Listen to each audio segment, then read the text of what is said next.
para me e katoa tua vai vai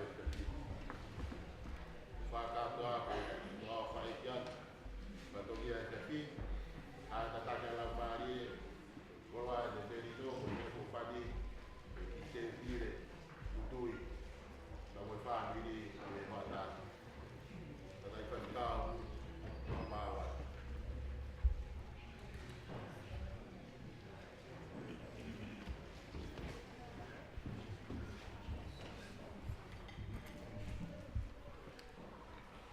Pulveri tau rotu. Tua maf. I tai tō kua i pe mau fie fia. I ho whakakoloa ki mau tōro e wholofora e a Fiona i Saione. Mau koloa ia. Uhi. Koe wholofora. Whamanatu ka te mau tolu, ko sisu pe, ai mau e mo. Ko ia, wau te mau ma, ai mau e mo ui te mau wiku ai ke mo ui tangata. Ka kua toi whakatataha i te mau tolu e lutoi, e mau e holo koe ni. Ko uhi koe mau oho whanonga u whai taimi. Ko hi ko mau mo ui ko mea vai. Ka mau toi hanga te ho tua. Ko hi ko teu ko whai rutoi ka maasi kai ngā. Ko hi ko mahu inga e ahoni. Ko hi ko whau whamiri. Si kawe ngā ka mau li met. Tō ngā e mau hao i hoa tā koe ni. Te mea hene o whamiri. Ka mai o whai whekau, ka mai si kau se tuat. O mau whe whakamoori an.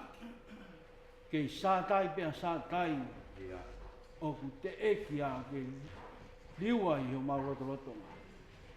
Mau kore, hifo lau maari e a Fiona, whihi anga. Ku kamatani e a Fiona. Ka ilo, a si Oliveti ka maa ka veinga. Ka behe ki hau eiki, ka mai o whai whekau, ka mai si kau se tuata. Ka mai o whamiri, tuke mau to'o i nasi aki mau to'o. Ka o mi haiwi, ka hui ka ngai whatongia a hani ka mai ka hauni. Mau kore, whai tau e kina i pe, si rutui. Ka hui ka fua whatongia i he whamiri ka mai si asi.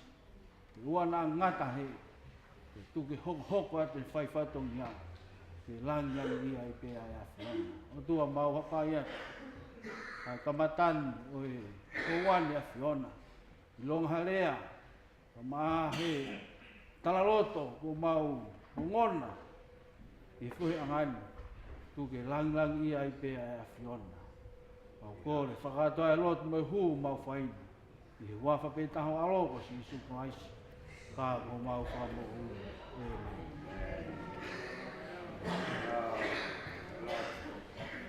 Mau lagi tata kau, tata ino tata, tata noi, oi kisi apa, oi amari aron, oi famili, oi kau museo, mau mamali sampai ke kalau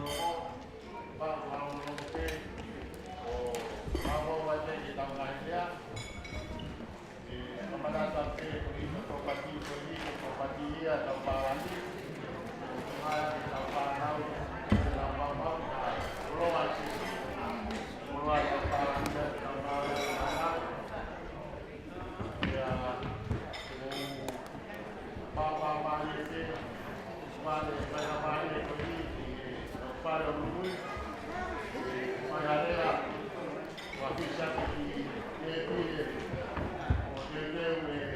Arengan tui, depois família, a casa,